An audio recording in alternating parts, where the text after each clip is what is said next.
face à la tragédie des 26, 27 et 28 juin ayant coûté la vie à 7 jeunes Togolais, l'organisation citoyenne Pyramide appelle à un sursaut de conscience nationale. Elle décrète 4 journées de deuil à compter du 11 juillet, accompagnées d'une marche silencieuse et d'actes symboliques pour défendre la sacralité de la vie humaine et exiger justice pour toutes les victimes de la répression d'État. Communiqué de Pyramide. Le Togo en noir, deuil national pour les 7 victimes des 26, 27 et 28 juin, suivi d'une marche silencieuse pour la sacralité de la vie et pour la justice de toutes les victimes. Chers compatriotes togolais, panafricains ES et amis ES du Togo, depuis des décennies, le Togo est le théâtre d'une violence d'État systémique, instrumentalisée pour étouffer les aspirations démocratiques du peuple et maintenir un régime autoritaire fondé sur la peur et la répression. Le régime RPT-UNIR a méthodiquement instauré une politique de brutalité et d'impunité, laissant derrière lui un sillage de souffrances humaines, de larmes, de sang, et de vies brisées. La vie des Togolais est sacrée. C'est à partir de cette vérité fondamentale que nous interpellons solennellement les autorités togolaises, la hiérarchie des forces de défense et de sécurité, ainsi que ceux qui exécutent leurs ordres de répression sanglante, qui banalisent et désacralisent la vie humaine au Togo. Nous refusons de continuer à vivre dans un pays où la violence d'État est la seule réponse face aux revendications pacifiques d'un peuple en quête de justice, de dignité et de liberté.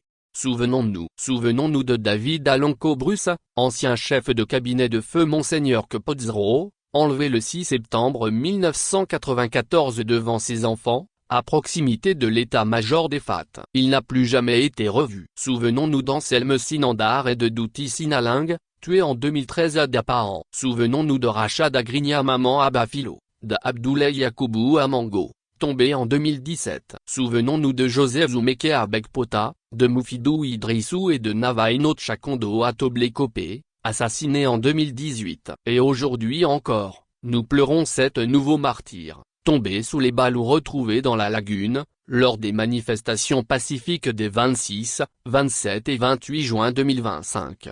Ces jeunes Togolais sont morts pour avoir exprimé un désaccord, une espérance, une volonté de changement. Ils ont été fauchés par la répression, comme tant d'autres avant eux. Nous refusons qu'ils soient réduits à de simples statistiques. Ils avaient un nom, une famille, une vie, un avenir. Nous n'oublions pas non plus les 10 prisonniers politiques et d'opinion morts en détention ces dernières années, dans des conditions inhumaines, privés de soins, de justice, et de toute forme de dignité. Leur mémoire mérite elle aussi d'être honorée. Nous réclamons une enquête internationale indépendante pour faire toute la lumière sur ces morts et établir les responsabilités. Le silence officiel est assourdissant. Face à cette tragédie humaine, les autorités ont choisi le déni, le mensonge, la manipulation. Elles évoquent de prétendues noyades, parlent d'images générées par intelligence artificielle, se contredisent sur le nombre de morts, espérant réduire leur responsabilité à 2 ou 5 décès officiellement reconnus. Pendant ce temps,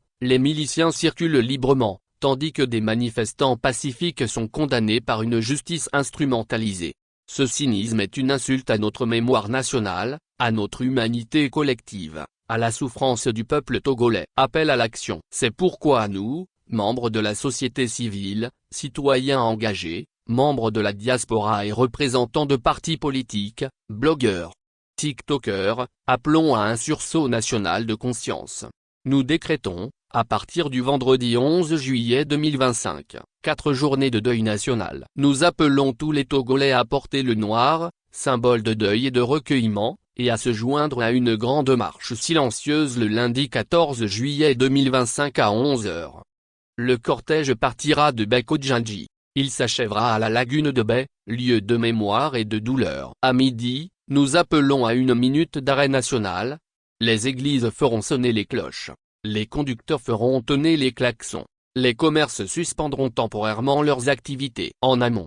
Vendredi 11 juillet, prière musulmane dans les mosquées. Dimanche 13 juillet, prière chrétienne dans les églises. À partir du 11 juillet, que la couleur noire envahisse la ville, sur les vêtements, dans les bureaux, dans les commerces, dans les rues. C'est notre acte de désobéissance civique, pacifique mais résolu, face à un régime qui a perdu sa légitimité morale. Un devoir de mémoire. Peuple togolais, unis dans le recueillement, Portons ensemble le deuil national. Unis dans la douleur, honorons ensemble nos morts. Unis dans la mémoire, exigeons la justice. Ils sont tombés pour que vive la liberté, pour que notre peuple se relève, et pour que plus jamais, la violence d'État ne soit tolérée sur la terre de nos aïeux. Le peuple n'oubliera pas. Justice pour les victimes. La vie des Togolais est sacrée et protégée par la Constitution. Plus jamais une goutte de sang togolais ne doit être versée impunément. Non à la répression sanglante des forces de défense et de sécurité. Que viennent les tyrans. Ton cœur soupire vers la liberté. La lutte des peuples est invincible. Vive le Togo libre,